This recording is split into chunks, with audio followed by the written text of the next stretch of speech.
Hey guys, welcome to another exciting episode of Let's Pretend My Opinion Actually Matters. In my last video I talked a little bit about the movie Love and Other Disasters, and I argued that it was a global film.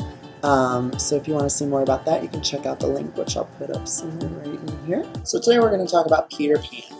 And I'm not talking about the Disney adaptation from the 1950s, I'm talking about the 1911 novel by Barrie. Originally, Peter Pan was a play, which was produced in 1904, and by 1911 it was adapted into a novel. So for those of you who may not be super familiar with the novel by Barrie, it's very close to the Disney adaptation from 1953. The book and the novel both focus on the Darling family, which consists of Mr. and Mrs. Darling, Wendy, Michael, and John. In the book, they stress that the family is a little bit more poor than in the Disney film. So Mr. and Mrs. Darling's social roles are really established within the first few chapters of the novel. The narrator makes sure to note that Mr. Darling's sole purpose is to be able to support the family financially.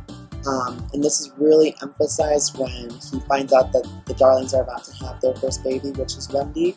And instead of being very excited, he goes on to estimate about how much it would cost not only to feed Wendy, but also what would happen should she contract a disease like measles. There's a great scene in this novel that says, "Remember mumps?" He warned her almost threateningly, and he went off again. "Mumps, £1. That's what I have put down, but I dare say it will be more like 30 shillings. Don't speak. Measles, 1.5. German measles, half a guinea, makes 2, 15, 6. Don't waggle your finger. Whooping cough, say 15 shillings, and so it went on, and it added up differently each time. But at last, Wendy just got through, with mumps reduced to 12.6 and 2 kinds of measles treated as 1. So there's this great stress that Mr. Darling is the financier of the family. It's his duty in his role to be able to support and provide for the family to make sure that everyone's needs are met. Mrs. Darling's roles are rather different than Mr. Darling's.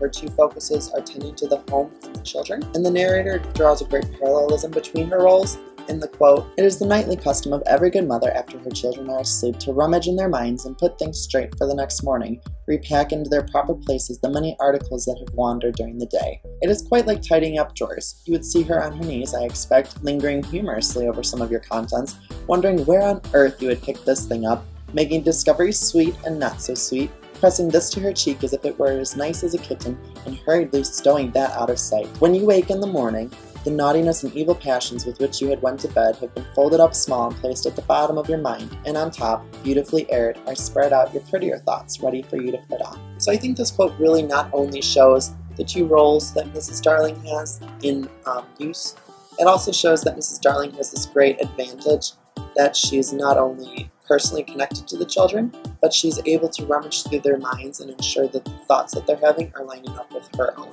And I think that's partly how the London way or the normative way is passed on to the children, being that the views that aren't lining up with her own are placed at the bottom of their minds. Social construct that Mrs. Darling understands is passed on to the children. And I think that's partly why Wendy, being the eldest and the only girl, has a really hard time comparatively to her brothers conforming to the Neverland way. Michael and John seem to really adapt rather quickly and even say to Wendy that they have completely forgotten what school's like and what mom and dads are supposed to do. They just know the Neverland way that they've become accustomed to. And Wendy has a harder time giving that up, being that she is older. That has given Mrs. Darling the opportunity to play with her mind a little bit more and impose her views and social understandings in Wendy. They also have a dog named Nana, who is the nanny for the children.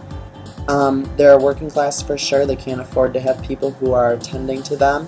So the fact that they even have an employee being Nana is a very interesting concept and something that might be pursued further in research. To catch you up, if you're not a avid reader, or if you haven't gotten the chance to read the book, it's actually a really good book. It's very, very close to the Disney adaptation. Mr. and Mrs. Darling actually go out for a night. Nana's in charge of the children. Wendy, Michael, and John go to bed, and Peter Pan sneaks in because he is hearing stories from Wendy. He loses his shadow, Wendy wakes up, catches him, and that's how the children begin their journey to Neverland. So when I say queer theory, a lot of people sort of get uncomfortable, being that a lot of queer theory is directed around gay and lesbian characters within text, and that's not really what I'm arguing with this. I don't think that any of the children that the novel's written about are able to be identified by their sexuality at this age. Being that they're so young, it's harder to get a valid reading. If anything, I would say that Wendy and Tiger Lily are the most sexualized characters in the novel, which is really interesting being that they're both girls and young girls at that point. So queer theory differs from gay and lesbian theories. Gay and lesbian theories are about identifying the specific ideas and sexualities of a character. Queer theory is more so about a character embodying both masculine and feminine traits and trying to address both of those. Queer theory also is about identifying the socially constructed boundaries that have been established by gender norms. So by embodying both masculine and feminine traits, you try to understand the character a little bit better. By introducing Neverland, J.M. Barrie is able to not only identify the way women are acting at the time, but the way women could be acting should they be less gender conforming.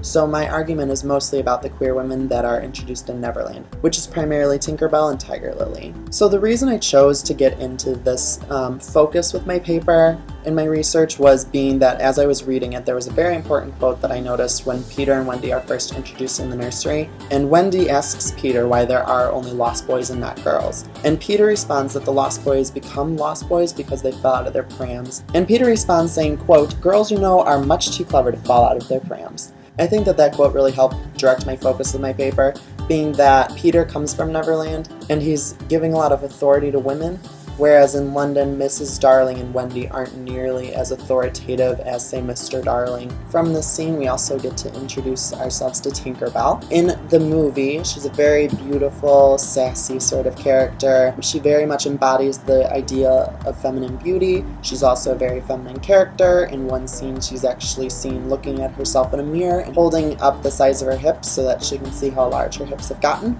In the book, Tinkerbell is externally more feminine. When Tinkerbell's first seen in the novel, she's seen exquisitely gowned in a skeleton leaf cut low and square through which her figure could be seen to the best advantage.